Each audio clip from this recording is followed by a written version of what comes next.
जैन विश्व भारती इंस्टीट्यूट लाडनो का यह दीक्षांत समारोह, इसमें सबसे पहले मैं जो शिक्षा पदम है उसका पाठ और उसका हिंदी का उच्चारण उपाधि धारकों विद्यार्थियों के मुख से कराना चाहूंगा। विद्यार्थी अपने हिसाब से कुछ पाठ ये प्राकृत में है, तो प्राकृत का उच्चारण मैं कर दूं, फिर हिंदी का उच्चारण मेरे पीछे पीछे विद्यार्थी कर सकेंगे। स्वयं में भविष्य इति अध्यायबम भवै एगग्ग चित्तो भविष्यामिति अध्यायबम भवै अपाणम ठाव इस्सामिति अध्यायबम भवै ठिओ परम ठाव इस्सामिति अध्यायबम भवै। मुझे श्रुत प्राप्त होगा, इसलिए अध्ययन करना चाहिए। मैं एकाग्र चित्त होऊंगा, इसलिए अध्ययन करना चाहिए। मैं आत्मा को धर्म में स्थापित करूंगा, इसलिए अध्ययन करना चाहिए। मैं धर्म में स्थित होकर दूसरों को उसमें स्थापित करूंगा,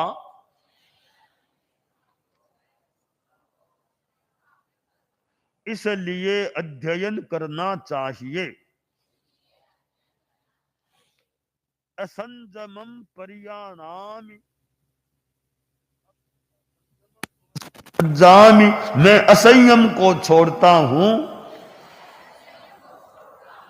संयम को स्वीकार करता हूं। सध्यायम में रहो सया, सदा स्वाध्याय में रत रहो।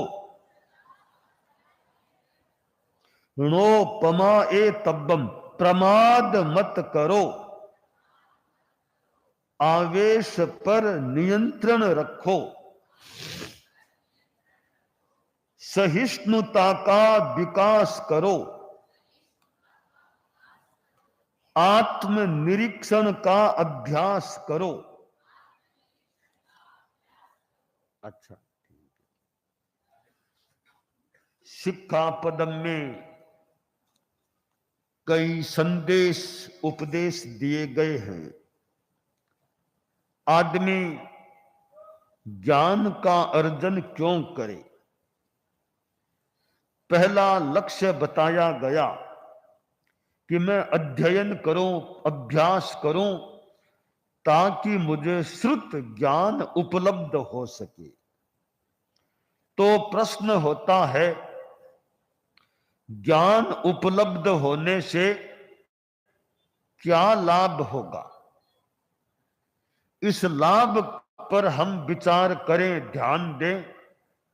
यहां शिक्षा पदम में तो मानो आध्यात्मिक दृष्टि से कुछ विचार या बात बताई गई है। यहां बताया गया, मैं एकाग्र चित्त होऊंगा। ज्ञान प्राप्ति का एक लाभ यह हो कि आदमी के मन की एकाग्रता बढ़े। आदमी के मन की चंचलता होती है तो आदमी कई बार परेशान भी हो सकता है, और मन जितना एकाग्र होता है तो एक अच्छी स्थिति चेतना की बन सकती है। तो ज्ञान प्राप्ति का एक परिणाम यह आना चाहिए कि मन की, चित्त की एकाग्रता बढ़ जाए। ज्ञान प्राप्ति का यह भी एक फल है कि ज्ञान प्राप्त करके मैं अपनी आत्मा को धर्म में स्थापित करूंगा, सदाचार में स्थापित करूंगा और अध्यात्म विद्या की गहराई में जाएं तो मैं अपने आप में स्थित हो जाऊंगा। एक फल और बताया गया, तीसरा फल, कि मैं स्वयं धर्म में स्थित होकर दूसरों को भी धर्म में स्थापित करूंगा। आदमी के पास ज्ञान होता है तो वह स्वयं का भला करते हुए भला करके दूसरों का भी कल्याण कर सकता है, भला कर सकता है। और ज्ञान नहीं है तो दूसरों को भी कैसे क्या वह मार्गदर्शन दे सकेगा। शिक्षा पदम में बताया गया, असंयम को छोड़ता हूं। हमारे जीवन की, समाज की, राष्ट्र की अनेक समस्याओं के मूल में असंयम होता है। आदमी का अपने मन पर कंट्रोल नहीं है, अपनी इंद्रियों का संयम नहीं है, वाणी पर नियंत्रण नहीं है, अनेक समस्याएं पैदा हो सकती है। आज इतने पदार्थ हैं, उपभोक्तावादी संस्कृति, पदार्थों का कितना उपयोग होता है। जैन दर्शन में यह इच्छा परिमाण, अपरिग्रह, भोगोपभोग परिमाण की बात आती है कि वांट और नीड, हमारी आवश्यकता कितनी है और हमारी इच्छाएं कितनी है। जीवन जीने के लिए जो कुछ चाहिए उसको जुटाना आवश्यकता की पूर्ति करना है, पर इच्छा, लालसा, वो भी चाहिए, वो भी चाहिए, वो बढ़िया चीज चाहिए, यह भौतिक पदार्थों के प्रति जो अनावश्यक अवांछनीय आकर्षण होता है, यह भी असंयम है। विद्यार्थी पढ़ते हैं, उनका ज्ञान बढ़ता है तो ज्ञान के साथ उनमें यह संयम की चेतना भी आई। आचार्य श्री तुलसी, जो जैन विश्व भारती इंस्टीट्यूट के प्रथम अनुशास्ता थे, उन्होंने एक संयम का आंदोलन चलाया, अनुव्रत आंदोलन। और अनुव्रत आंदोलन का एक प्राण तत्व है संयम। संयम है खलु जीवनम, संयम ही जीवन है। यह अनुव्रत गीत जो है, नैतिकता की सुर सरिता में जन जन मन पावन हो, इसमें मैत्री की बात भी है और नैतिकता की बात भी है, संयम की बात भी है, व्यक्ति सुधार, समाज सुधार और राष्ट्र सुधार की बात भी उसमें है। आचार्य श्री तुलसी एक संत पुरुष थे और उनका राजनीति के क्षेत्र से भी काफी संपर्क था। राष्ट्रपति, प्रधानमंत्रियों से उनका मिलना हुआ और मुझे थोड़ा आश्चर्य होता है, एक सिरियारी जैसा छोटा गांव, बहुत छोटा गांव, मारवाड़ राजस्थान का, वहां राष्ट्रपति ज्ञानी जैल सिंह जी गुरुदेव तुलसी के पास थे। यानी एक छोटे गांव में राष्ट्रपति का आना आचार्य तुलसी के पास एक थोड़ी आश्चर्यकारी बात है। और अनुव्रत आंदोलन के मानो प्रारंभ के दिनों में वे राजेंद्र प्रसाद बाबू प्रथम राष्ट्रपति जी से भी मिले, प्रधानमंत्री पंडित नेहरू से भी मिले और बाद में भी संभवतः अनेक राजनीति के महानुभावों से उनका मिलना होता रहा। तो देश को भौतिक विकास भी चाहिए, आर्थिक विकास भी चाहिए, शैक्षिक शिक्षा का विकास भी चाहिए। तो भारत देश में यह नैतिकता का विकास, यह आध्यात्मिकता का विकास भी रहना चाहिए। वो विद्यार्थियों का प्रसंग है। एक यूं विद्यालय में जो प्रिंसिपल महोदय थे, प्रार्थना सभा के बाद कई बार धर्म अध्यात्म की बात बताते। एक दिन उन्होंने बता दिया कि देखो, स्वर्ग ऊपर होता है, वहां बहुत सुख मिलता है, नरक नीचे, वहां दुख होता है। मरने के बाद कोई स्वर्ग में जाता है, कोई नरक में भी जा सकता है, कोई और कहीं भी जा सकता है। विद्यार्थियों ने ध्यान से बात को सुना। फिर प्रिंसिपल महोदय ने प्रश्न किया, विद्यार्थियों, तुम में से स्वर्ग में कौन कौन जाना चाहता है? स्वर्ग में कौन कौन जाना चाहता है? हाथ ऊंचा करो। प्राय सब विद्यार्थियों ने हाथ ऊंचा कर दिया। एक विद्यार्थी सामने आगे बैठा था, उसने हाथ ऊंचा नहीं किया। तो प्रिंसिपल महोदय ने पूछा, वत्स, तुमने हाथ ऊंचा नहीं किया, क्या तुम स्वर्ग में जाना नहीं चाहते? लड़का बोला, नहीं जाना चाहता। क्यों? लड़का उठा, आगे आया कि महोदय सर, मैं स्वर्ग में जाना नहीं चाहता, भारत की धरती पर स्वर्ग लाना चाहता हूं, मैं धरती पर स्वर्ग लाना चाहता हूं। तो प्रिंसिपल ने पूछा, तुम्हारे हाथ की बात है क्या? धरती, मैं अपने ढंग से बात बता रहा हूं, तुम्हारे हाथ की बात है धरती पर स्वर्ग लाना? बोला, महोदय मेरी इच्छा है और पढ़ाई करो, फिर मैं दुनिया में अहिंसा, नैतिकता, संयम का प्रचार करूंगा, और मुझे विश्वास है कि अहिंसा, संयम, नैतिकता, ये तत्व धरती पर होंगे तो एक प्रकार का स्वर्ग भी धरती पर हो जाएगा। तो आज दुनिया में विकास की बात पर हम ध्यान दें। ये उपाधियां मिलती है, डिग्रियां मिलती है, यह भी एक उपलब्धि है। विद्यार्थियों के लिए यह भी मेरी बात है, अंक पाना, अच्छे नंबर पाना, यह लक्ष्य विद्यार्थी का हो सकता है, मैं इसे बुरा भी नहीं मानता। पर दूसरी बात इसके साथ मेरी यह है कि केवल अंक पाना लक्ष्य न रहे, अध्ययन के द्वारा अच्छा परिश्रम करके अंक पाना लक्ष्य रहे। जैसे तैसे अंक पाना लक्ष्य नहीं होना चाहिए। ज्ञान बढ़े, यह पहली बात है, अंक पाना दूसरी बात होनी चाहिए। तो यह संयम की बात, और स्वाध्याय में सदा रत रहो।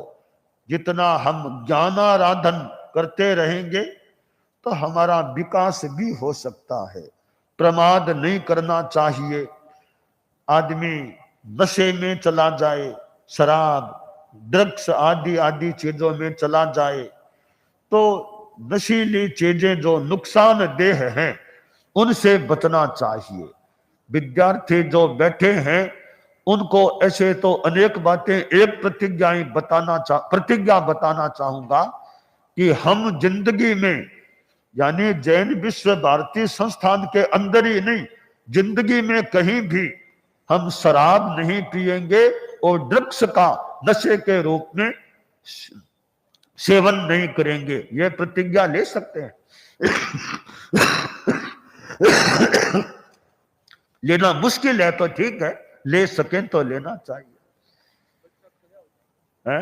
लेना चाहें तो बच्चे खड़े खड़े, विद्यार्थी खड़े, पहले सोच लेना कि जिंदगी में कभी शराब नहीं पीना और ड्रग्स का नशे के रूप में सेवन, ये पक्का मन हो तो प्रतिज्ञा लीजिए।